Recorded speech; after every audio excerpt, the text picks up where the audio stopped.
in the market where we started out, and then you get some mild inflation data and things have just turned around and begun to rip here. Yeah, and Yeah, then you have an our expiry. algo was. Go ahead, Craig. Sorry. No, I was just gonna say it's expiry week too, so it just kind Yeah. of exacerbates the shenanigans.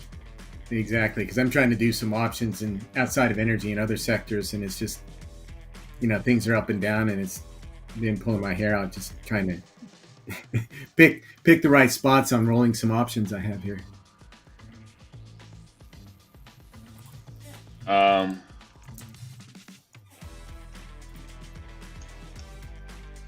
Yeah, but Right. we mentioned, earlier in the week, Ben, that technically EOG was breaking out, and that continues to be the case. Technically, EQT and EOG were the two that looked the best on the technical chart, and they both continue to move nicely here. Yeah, I mean, I just think, it's just one of those things where like all year last year, all I would hear you talk about is like, oh, the the Middle East premium, the Middle East premium, and we that was like the only bull case, and I don't know. It seems like Trump and these guys are definitely trying to shake up the energy trade globally, and we'll talk about that with your note. But like the tariffs thing and the trade thing are all kind of interlinked with energy in many ways, right? Yes. Yep. And, we've got sanctions on Russia. And, like I said earlier in the week, we'll see if that's a leverage on or a tool in helping to negotiate a peace deal between them and Ukraine. And a lot of moving parts here. I mean, it's certainly on Canada, it's a big stick. We'll see what happens. But at the same time, U.S. crude oil inventories have continued to move down. If this stimulus in China works, which apparently some of the markets in Europe were up and Asia were up because of people betting that this stimulus blitz in China is beginning to work, that's going to be bullish for crude oil too. I mean, what's the bear situation, I guess? I mean, what is it that like upends this, I guess? Well, there's still a lot of spare capacity not in the market. OPEC is supposed to now at the end of March begin putting some of their output cuts back into the market, but they don't want to drive the oil price, below 70. And then Iran still got a lot of oil off the market. That could go either way, depending on how Trump, once they hit them over the head, keep them from producing it, or if they were allowed to open up the taps and Russia was able to export all they wanted and China demand was weak. That's the bear case. The bear case has been weak demand. No geopolitical premium. But at the same time, I think initially when Trump was elected, people said, oh, it's going to be drill, baby, drill, like he said. But we've repeatedly said that's not going to happen anytime soon, if ever. There's no incentive for all these oil and gas companies to go out and drill more. There just isn't. I don't care what Trump says or does or anything. None of these companies are going to go out tomorrow and say, oh, we're going to put another 50 rigs to work. It's not happening. Yeah, no, it seems like he's trying to make him a deal. Like we're gonna sanction overseas demand, overseas supply, Russia, Iran, so that you domestic producers will, increase production by 3 million barrels a day over the course of my term. And I just, it seems a little bit naive to believe that U.S. CEOs are just gonna buy that hook, line, and sinker. So right, they're finally gaining credibility for not pissing away all the money that they did for 20 years. Right. They're not going to go back and screw it up now. They were very good at pissing away money. World class at that. It made all the investment bankers rich on Wall Street, though. I mean, it's like these crappy Chinese IPOs or the SPACs or all the other bad paper and deals that just like Wall Street's kind of like, we don't care. We're getting fees. We got no recourse on it. Give us our 5-7% and here's some capital. Good luck, boys. Yeah. All right. Here we go. It is the last trading day of the Biden administration, January 17th. I am Benjamin Bry. We have our energy expert, Bob Morris, who's loving 2025 versus 2024, and special guest, our buddy from Florida, Craig Shapiro of the Bear Traps Report. All right, let's get it going. We'll start with Bob. Bob wrote a nice note last night about his favorite Canadian energy company, C&Q. Tell us what you got on that, Bob. Yeah, thanks, Ben. So it's interesting because when Trump was elected, he said he was going to put 25% tariffs on all imports from Mexico and Canada, including crude oil. And the market sort of shrugged it off for the most part and said, well, he doesn't want to do anything that's going to push up oil prices, and there'll be a carve out for Canadian crude oil production probably, and we're not going to worry about it. And so CNQ continued to do well. In fact, on Monday, initially it touched a 1 month high almost, but then it's come off since then. And what happened was the Alberta Premier, Danielle Smith, went down to Mar-a-Lago last weekend and met with Trump. And she came back and said, look, I wouldn't bet on there being a carve out for crude oil exports to the U.S. as far as the tariffs are concerned. And so then everybody said, well, wait a minute. You mean he might really do this? He might really put a 25% tariff on crude exports from Canada to the U.S.? And suddenly that became a concern when prior to last weekend, nobody really thought it was a concern. In fact, C&Q last Thursday put out their 2025 budget and guidance, did a conference call, and didn't even talk about tariffs. And during the Q&A, nobody asked about the tariffs. So it wasn't even in anybody's mind or thought process as of last Thursday. Now, all of a sudden, week to date, C&Q's underperformed all the large cap E&Ps by 10% because people all of a sudden are concerned that, wow, if this happens, this is not good for C&Q. C&Q is the largest crude oil producer in Canada, and nearly all their exports go to the U.S. Now, the problem is that if Trump puts a 25% tariff on crude oil exports to the U.S., the importers and the refiners who buy that crude in the U.S. pay that tariff. And what that means is that's going to push up prices at the pump. And that has to be absorbed by somebody, and it's going to be absorbed by the consumer. So that goes counter to Trump's objective here early in his term of trying to bring inflation down. That's not going to help him at all. And so, we'll see what happens. It's people believe that, threatening to put 25% tariff on Canadian crude oil imports was posturing, and maybe it is, but we know how Trump operates. He postures pretty hard. And so, we'll see what happens. He said he was going to do it day one. So you could see Monday him come out and say, yeah, we're going to put 25% tariffs on everything.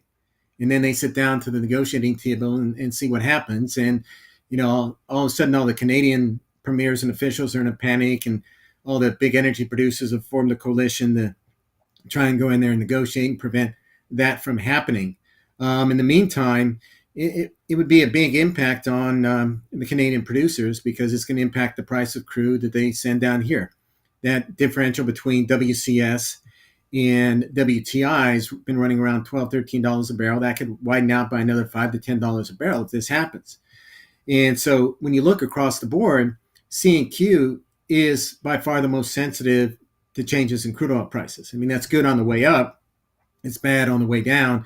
And it's because they have such strong margins. So that, that dollar per barrel has a big impact on the bottom line for C&Q. We'll see how this all plays out. But if this continues to be an overhang, and the stock's sort of settling out here today, it's not underperforming today. But this is a stock with our view on oil prices holding up here, $70 to $80 a barrel. We'd be aggressive buyers of the name if it dipped back below $30 a barrel. $30 a share. In December, around December 19th, we came out and pounded the table when it dipped below 30 and said, look, we'd aggressively buy this name. It's, as you mentioned, our top oil-focused E&P. And so right now, the dividend yield is 5%. They've raised the dividend every year for the past 25 years. They're definitely going to raise it again this year. They may raise it here when they report fourth quarter results at the end of February. They typically do raise it then, but last year they raised it twice, and they last raised it at the end of October. So whether they raise it here again at the end of February, I don't know. But at some point, they will raise that dividend this year. Like I said, it's already at 5% yield. So net, it could be choppy depending on how Trump postures here and the negotiations and such. At the end of the day, I really don't believe you're going to see a big tariff on Canadian crude imports. Maybe initially there'd be a little bit, but it's bad for inflation. And so any dip below $30 per share in C&Q, we'd be aggressive buyers. look, if he does put on a 25% tariff, if that does happen, technically this thing could dip down to as low as 28. But in that range, 28 to 30, I'd be, as a long term investor, aggressive with a buy in C and Q here. Right. So it was at 48, and then this kind of comes out, and we have the absolute worst thing that can happen to an investor is I'm long energy. Energy's been on its ass, finally gets going, and then I just like, oh, Trump was like screwing me out of like my move. So $4, and you think like 28.30 is kind of where the 25% tariff level is. So it's pricing in roughly 10 to 12% tariffs. Would you think that's fair right now? Yeah, at this point, yeah, and that's U.S. dollars. You said 48. I don't know if you were talking Canadian dollars when you said that, but Oh, yeah, I'm just looking at the chart. I think it's in Canadian dollars. Sorry. yeah, so we're talking U.S. dollars here, but Okay, yeah, okay. it's probably pricing in right now around 10% tariff. So in US, where is this trading at? What's the current price? It's trading at 30.60, $30.60, I think. Okay, Is so in- it's actually now it's pricing in more than that, right? So if you're saying below 30, it could get to 27, 28. Now we're pricing in much higher percentage of tariffs than I was thinking looking at the Canadian one. Yeah, my view is if you've got 25% tariffs all of a sudden, yeah, this thing could trade down. Technical support is 27.50. It could trade down to 28, 27.50. And on my model here, every dollar per barrel change in the oil price forecast is about 2.9% on the annual cash flow estimates for C&Q. So it's pretty sensitive to any move in the oil price, whether it's because of tariffs or because something else that happens around the world. Right. And I know you sometimes like to sell premium on things that would you sell some puts like the 25s or 26s? Because I'm sure vol has kind of popped up because there's this binary uncertainty of what policy will be. Is that something you'd be interested in doing right here Not, today? not yet. If it pulls back here, maybe I'll do some of that, but I'm just waiting to see how things play out through Monday. But no, I'm not. I'm not writing puts yet, just because this could be very binary depending on what Trump says on Monday. Right. Okay. And then one more thing on energy, and then we'll open it up with Craig on the broader discussion of energy and tariffs. Is when you look at this move to start the year, what do you think the biggest drivers are that have pushed this forward? As we kind of went from no one talking about oil and it's being just kind of like forgotten to now it's like top of mind, and now we're on $80, WTI, or maybe it's a little bit 78 today, but like, and Brent's back up there. Like, what do you think has driven this, and is it sustainable for the year? Yeah. So, toward the end of last year, people were saying, well, ourselves included, what is the bull case? It's hard to make a bull case with demand softening in China, with OPEC, posturing to begin to put some of their curtailed barrels back in the market at the end of March. And what's happened in the meantime is U.S. crude oil inventories have come down quite a bit. So all of a sudden, supply seems to be tightening a bit here. And at the same time, there's a little bit of optimism that the stimulus in China might begin to work. And so it's really the inventory issue here in the U.S. is pushing the oil price up. And I think there's some short covering too, just on um, that happening and everybody having been sort of bearish that quick turnaround has prompted a lot of short covering in the crude oil markets. But I think that's the big driver. Initially, people kind of got bearish too on the fact that when Trump was elected, he had this mantra and still does of drill, baby, drill. But you and I, and we've talked about this before, that there really isn't anything he can do incentive wise to get all these oil and gas producers to go out and suddenly start drilling a lot more oil wells this year. That's just not going to happen near term. They're going to continue to maintain their discipline and try and return capital to shareholders, which finally has been working in helping gain some credibility for their shares.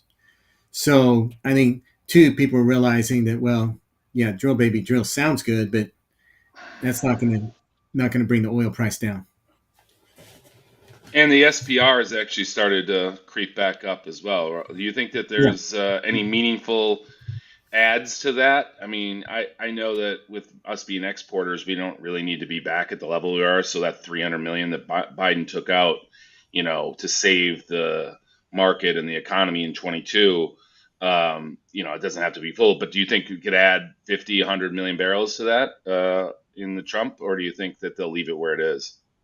I think they'll slowly start to refill it. I don't know if 100 million barrels is something they'll get to anytime soon, but they don't want to fill it at a pace that's going to push the oil price up. But they'll want to slowly start to begin to refill that. And that's what Right. we've been Okay. seeing here recently.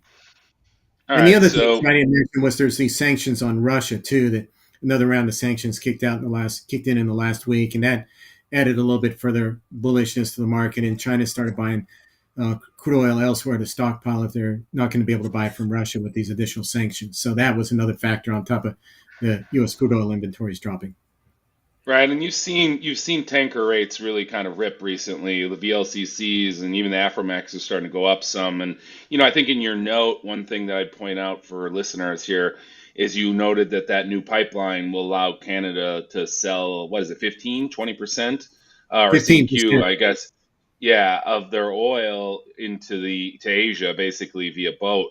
And so with all this, it's Trump is, America first is his thing, right? And so it seems like they're trying to shake up the trade of the world, and energy being one of the bigger international trades. It makes sense that tankers are a natural play on this. And without getting too much into tankers, I did a lot of work on this a couple years back. Is there's a supply and like there's not a lot of supply coming online in those. So that there's something to be looking forward in those. But Greg, let's pop it to Just you. I'm one kind other of thing I want to mention, Ben, just real quick too. I should have mentioned too. It's just this weather. The weather has had an impact on oil too. Obviously, it's had a huge impact on natural gas, but the weather, people burn heating oil too. We've repeatedly mentioned that.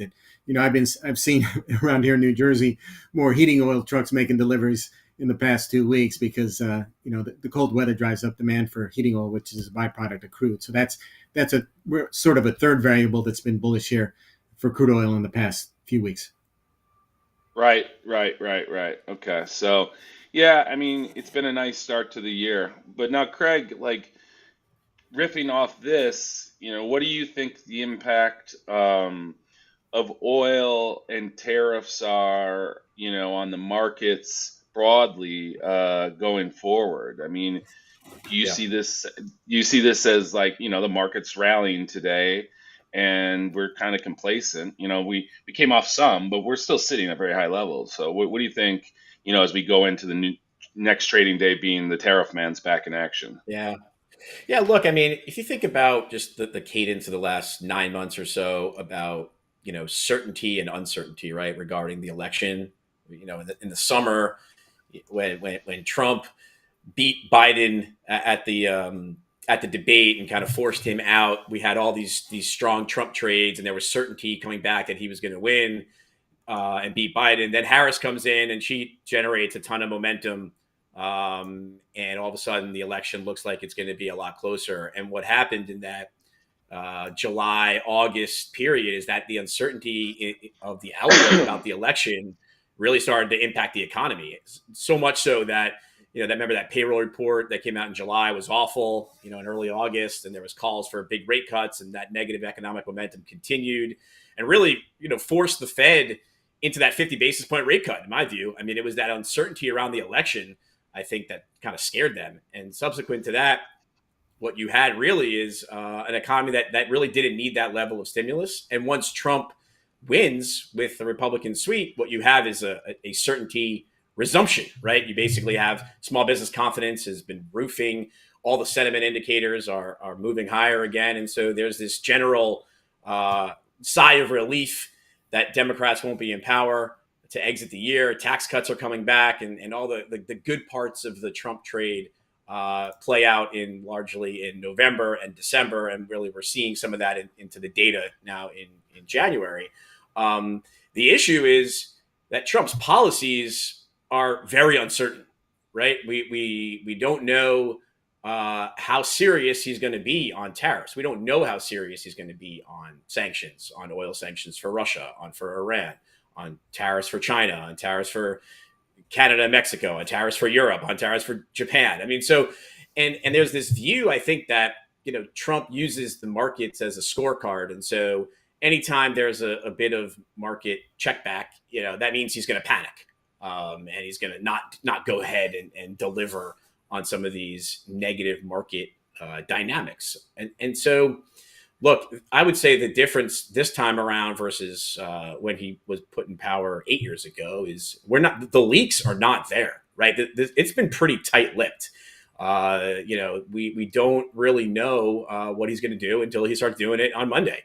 And I think that's by design. I think that, he largely views the first couple of years, or certainly the first year of his first term, as a failure, in that it was bogged down by infighting, and he really couldn't get his agenda going. And so this time around, I think he's going to be pretty focused on the things that he campaigned on, which is immigration reform, which is tariffs, which is the government deficit. And so look, I think with the markets at the highs, Trump has some ability here to deliver on some of that rhetoric, that hawkish rhetoric, and blame the old guys, right? Blame Biden, blame Yellen, blame Powell for, orchestrating this country, which, he has said is, in disarray, right? And so I sense that he's going to be very hawkish on tariffs when he comes out, next week.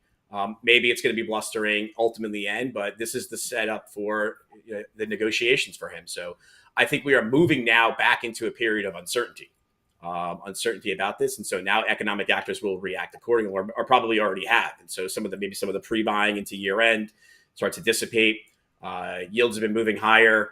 And I'm concerned that we're going to see a little bit of a hiccup here in economic growth momentum in the, certainly we're seeing it already overseas. And I think that's going to start backing up into the U.S. And I would expect the data, probably not for January, but maybe for February and into the end of the first quarter, and for the second quarter to start showing some of that disappointment. So, but hard to get ahead of the guy. We gotta wait and see.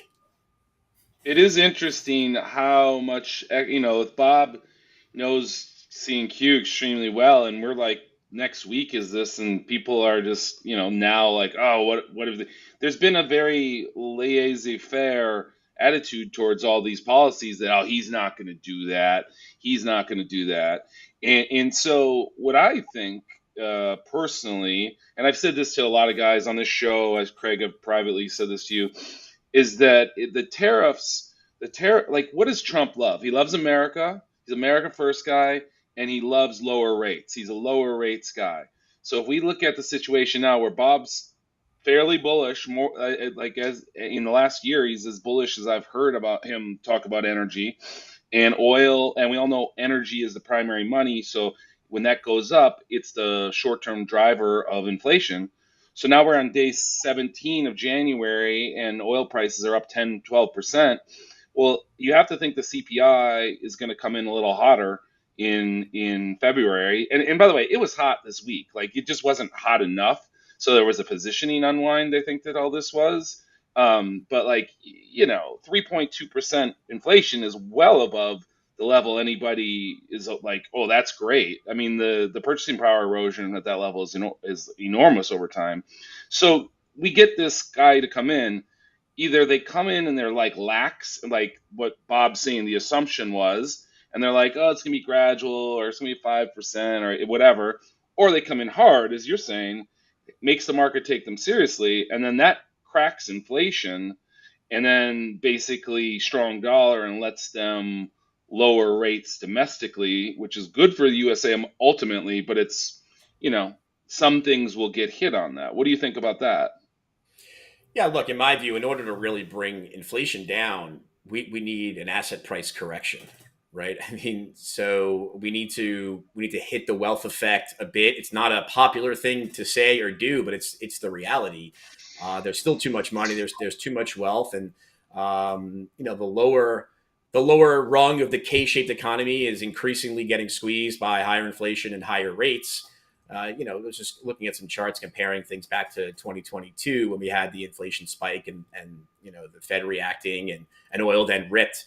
10-year rates were sub 3% in the first quarter of 2022. Mortgage rates were 4%. I mean, they're over 7% now. Credit card rates were 14, 15% in the first quarter of 22. They're 24, 25% now. So the low-end consumer is getting destroyed, is getting crushed by these higher rates. And this resumption of inflationary momentum. And so the way to bring it back is through an asset price correction, which means we need kind of tighter for longer policy here. We need Trump to go. Trump needs to go hard on this tariff idea in order to bring back manufacturing jobs and to America. And so the question will be, how much will he be able to tolerate that kind of asset price correction? I mean, this is the same guy that was signing pictures of the S&P 500 on Fridays in his first term when it was making new highs. So he likes to use the stock market as a scorecard. And so, look, if he gets some of these things, it makes sense to me that he would try to get some of these things done early in the term when he could blame the old team for an asset price correction. The longer we go without an asset price correction, it becomes his problem. And so I think to believe that where he's going to run the economy and run the markets hot for the next 4 years, I think is not likely, and it is naive. So sooner rather than later, which argues for more hawkish rhetoric on trade, on sanctions, than not. And so look, even this, I think the Russian sanctions on oil, I think are going to be followed by sanctions on Iranian oil, right? It's like an escalate to de-escalate policy. And try to drive. And you heard Bassett yesterday on the Hill was taught. He said, "Make Iran poor again." That's the Secretary of the Treasury. That obviously is some sort of slogan that's going around. Make Iran poor again is an increase in Iranian sanctions and really trying to remove them from the supply chain, and do it in a way that China really can't take advantage of cheap barrels, I guess, or if they're going to take advantage of cheap barrels, then we're going to tariff China.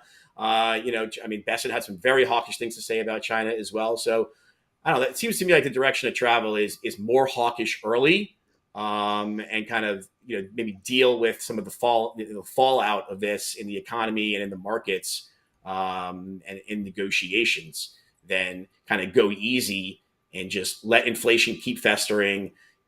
The Fed's never going to be able to lower rates again. His popularity will decline, and then the odds of keeping the House in 2026 and go down, and then he kind of stymies all the policy objectives that he had. Craig, one other lever he might have is if he puts sanctions on Iranian crude oil, if he puts sanctions on Canadian imports, maybe he can offset that by strong arming OPEC into more quickly putting some of these spare barrels back into the market to offset that. I mean, that's the one thing he could be thinking about. If I really want to be hard, as you talked about, and really make Iran poor again, really sort of put some pain on Canada near term, let me call up OPEC and say, look, Saudi, go ahead and move forward putting those barrels back in the market sooner and quicker.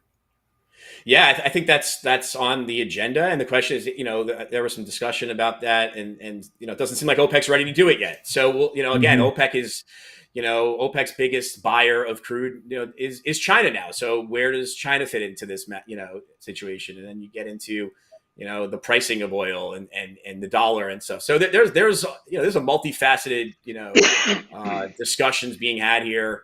I think we're going to learn a lot more in the course of the next couple weeks and months.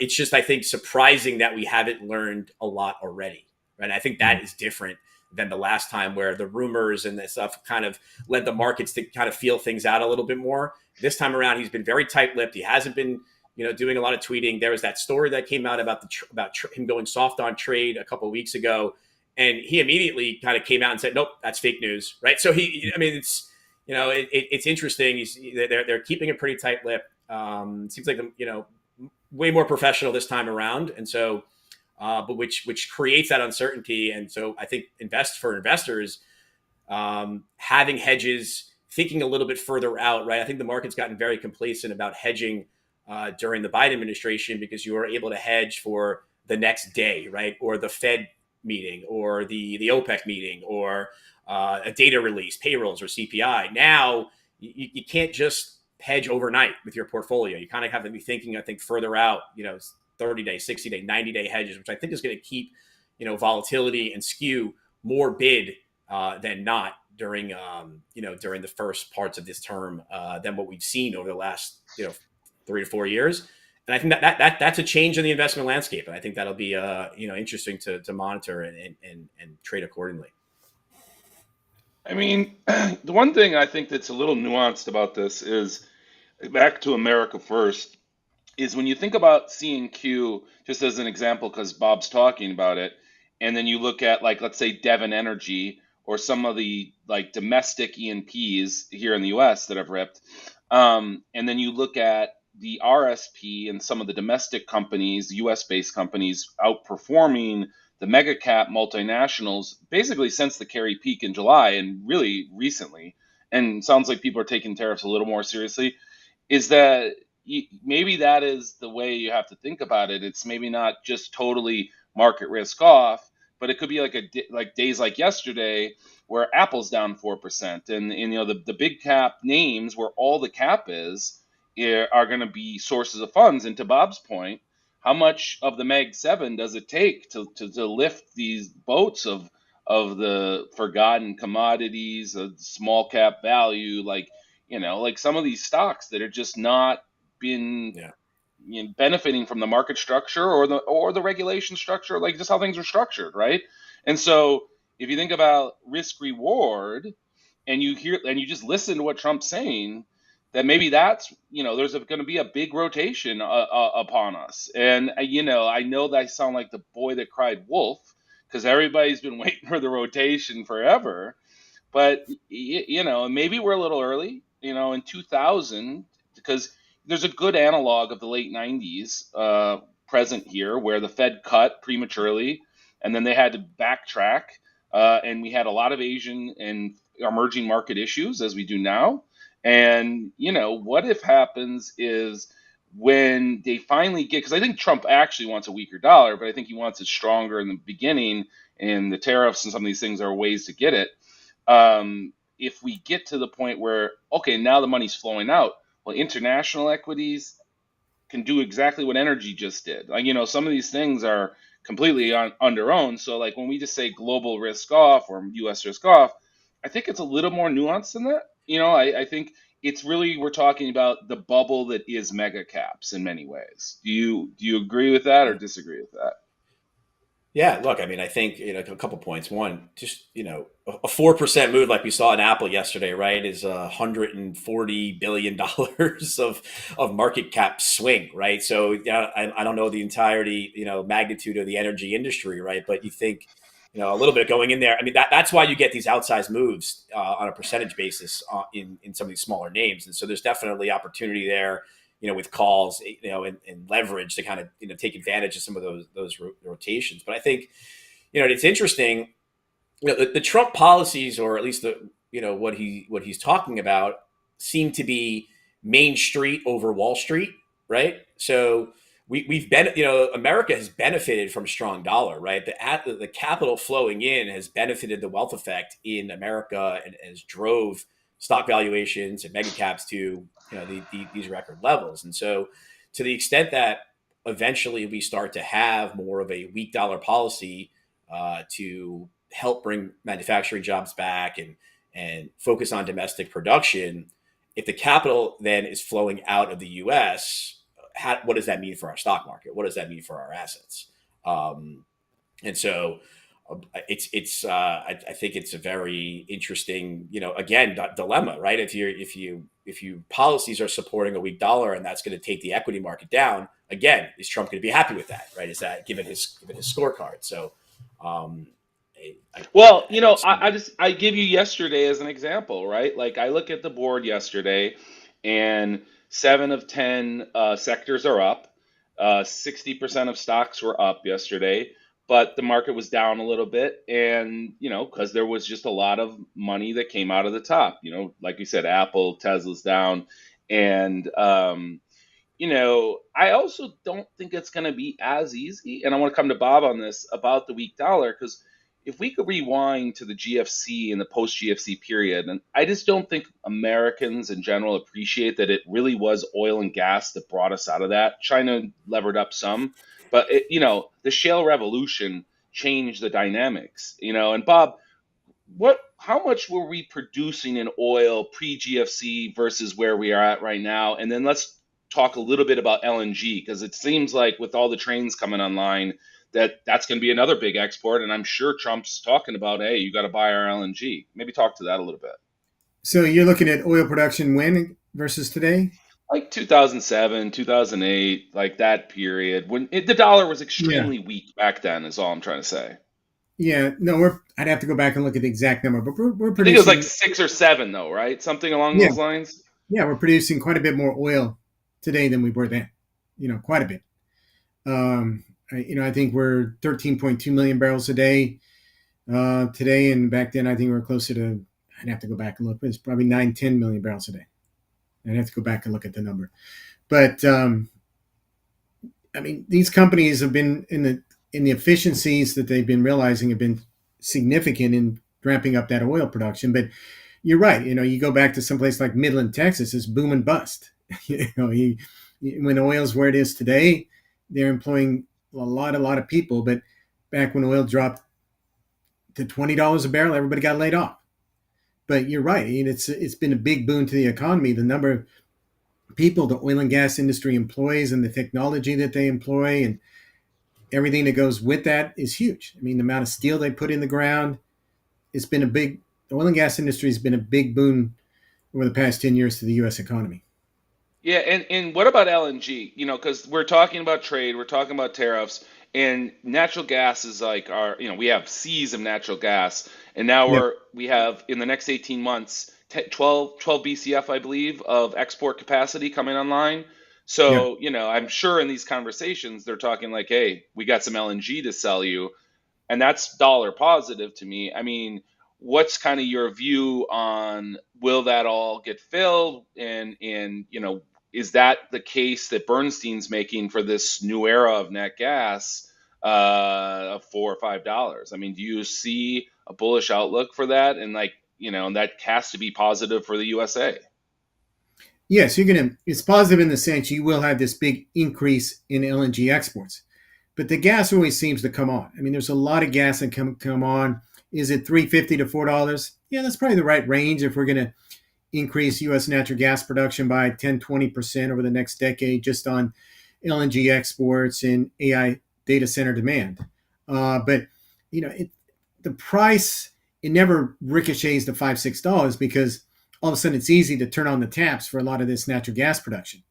But the LNG is going to be positive dollar wise, yeah, because we're going to be selling natural gas as LNG to Europe and other places, particularly probably to Europe, depending on what happens with Russia and their pipeline and exports and such. But definitely going to see a lot of LNG export capacity come on. The thing to keep in mind too, though, is and this was brought out at the Goldman conference a little over a week ago, that when we get to 26 and 27, there are other people that are going to be bringing on LNG export capacity around the world, Qatar in particular.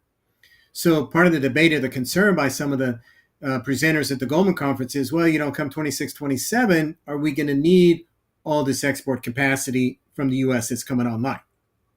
So yes, you're going to see that initial uptick in demand as these export facilities come online over the next 2 to 3 years, or 2 years. But then beyond that, how much competition are you going to get from that globally? And so do you then sort of cap or plateau that demand from the U.S. as LNG exports and therefore kind of hit the ceiling on the gas price at that point? We'll see what happens there. But certainly in the near term, the next couple of years, it's going to be a big positive for the dollar in the sense of how much LNG we're going to be selling in dollars around the world.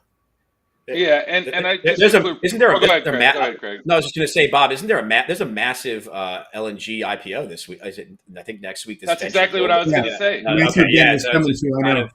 all right, cool. Yeah, I was just thinking about that as you. But go ahead. Yeah, it's just $110 billion valuation, $2 billion raise or something. So she's probably going to add some light to this to the sector, right? People are going to have to be forced to do a little bit more work, kind of focus a little bit on it. There hasn't been a lot of ways to play this theme, so that'll be interesting. Yeah, and Cheniere LNG's, that stock's been on a tear too, probably partly on that evaluation or anticipation of this deal. Yeah, for sure. Yeah, I mean, look, my favorite stock for the last 4 years has been Energy Transfer, and it's just up and to the right. It pays you now. The distribution yield isn't as high as it used to be because it's been working well. And Bob likes Williams, and LNG Cheniere has been an animal. I mean, ultimately, these are the stocks you want to own. If you think about what we're saying, These guys are benefiting from Trump. These guys are benefiting from natural gas. These guys aren't worried about all this. This policy is positive for them, and more importantly, this is infrastructure that's very hard to replace and to build like competition. Right? This is key infrastructure that's fee business. It's not. It's not. Am I frozen here? Can you guys hear me? Yeah, I can hear you now. You're, You posted yeah, something. now you're good. Yeah. Okay, sorry, I froze. But it's this key infrastructure that's U.S. based, that's got the positive demand functions from, like Bob just said, AI and now LNG coming online. Hard to replace, good yields, some growth story. I mean, when I look at that and it's fee based, not so much like an EMP that swings around with the prices as much. These are just these. If you take anything away from that, just take an eye. And Bob, what's your favorite? Is Williams still your favorite of the pipelines? I mean, yeah, that's the one I own. I like Energy Transfer. I just picked Williams as an easy C corp, but yeah, I like all those. And the other one that's really ripped here is Chart Industries, and I should have been on top of that. I sort of missed it. As soon as Trump was elected, that thing just ripped because they build all the components and the parts for these LNG export facilities, and so that's one that's been a huge beneficiary too. Yeah, our colleague Robert Marson was long that and pitched this Yeah. on Wall Street Beats in the Q4, and yeah, and that used to be a really hot stock. Craig, I guess when we could look out, as we kind of wrap up the show, what do you think is an interesting play here as we go into this new period? I mean, do you see things? You're talking about fading stocks. Is there anything else you think's interesting that you're doing or want to like mention? Yeah, look, I mean, I think we are ultimately in the belief that Trump wants to be more of a weak dollar president, and so that's where we're gonna we'll wind up. And so we are a believer in this transition as well, the rotation from big tech into commodities, into industrials, into materials and energy. Over the course of the year, I think right now with the uncertainty around the tariffs and with China, I think it behooves us to be a little bit more cautious, and so we're not kind of plowing into everything. To start even though the moves have been strong, right? You mentioned these rotations that have already happened. I don't think we've missed anything. I guess is my point. I think we've hard to see some of the bottoms on some of these relative value charts. Energy versus Qs or gold miners are a place where we're constructive as well. So I think that's where we want to be rotating capital and away from, tech and big tech. But look, we're not. I think there's a lot of people who are looking for this kind of big cap to small cap rotation into IWMs. That's not an area that I'm really too constructive on. I don't really think people are going to be focusing on small caps, particularly. I think people are going to be looking for good, high quality names that are big and liquid, that are thematic in, and benefit from the Trump agenda, right? So it's kind of more in the larger cap energy, larger cap materials. Look, if you could find a diamond in the rough here, great small cap name, but I don't think small caps as an asset class is a place that's going to attract, much capital, because I don't really expect long-term interest rates in the U.S. or globally to fall materially, right? I don't really think that the 10-year is going back to 3%, right? I think we're cresting in a new higher range. Inflation is going to be stickier for longer. A more of a deglobalized world with multiple supply chains, maybe an East versus West type of construct is going to, as the U.S. is rebuilding and then our allies are building out supply chains, it's going to be inflationary. So I don't really, and plus we haven't even talked about, the kind of U.S. deficit situation. And all the issuance that needs to come and the terming out of the debt. So I think tactically you could be long bonds at times when they get oversold, but I don't think we're moving, 10-year back from, 4.8 to 5 to back down to 3.8 to 4.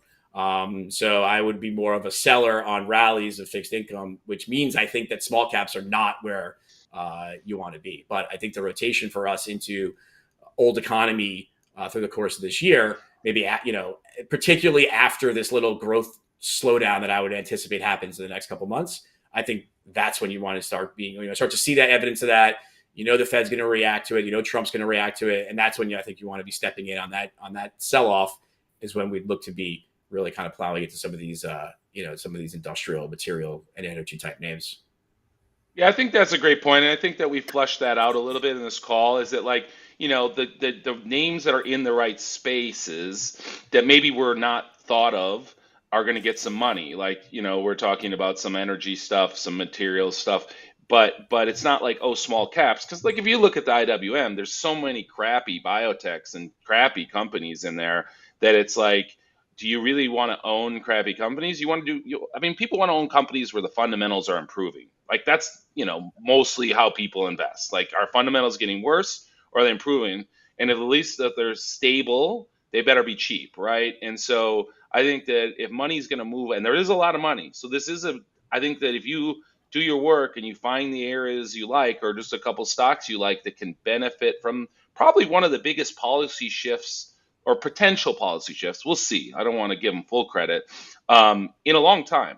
And so, do some homework over this weekend and, just be ready for it. So let me just finish with Craig. Why don't you let the listeners know where they can find you and what you and Larry are doing over the Bear Traps? Yeah, so I joined up with Larry at the Bear Traps Report. I'm a macro strategist, and we, provide, institutional type research, but we're increasingly democratizing that and trying to bring a lens on the buy side conversation to the retail community. And so we have a couple of new products that we're launching to kind of help retail investors kind of get a better understanding of what the pros are thinking, for lack of a better word. And so we provide some research and some chat capabilities and some commentary throughout the trading day. So at thebeartrapsreport.com or on Twitter, where I'm pretty active, CES921. Yeah, and just for full disclosure, I'm a client of Larry and now apparently Craig's as well. So it's good guys. I like them. Thank you, Bob. I really appreciated that C&Q note. That was an actually really interesting micro way of looking at this larger like macro topic. And I'm sorry that your long energy stock isn't ripping with energy with you, but I'm sure you'll do fine. All right, I think that's it for us today. We appreciate Craig coming on. As always, Bob. Anytime. And I'm Ben Bry. Take it easy, guys. Thanks. Thank you.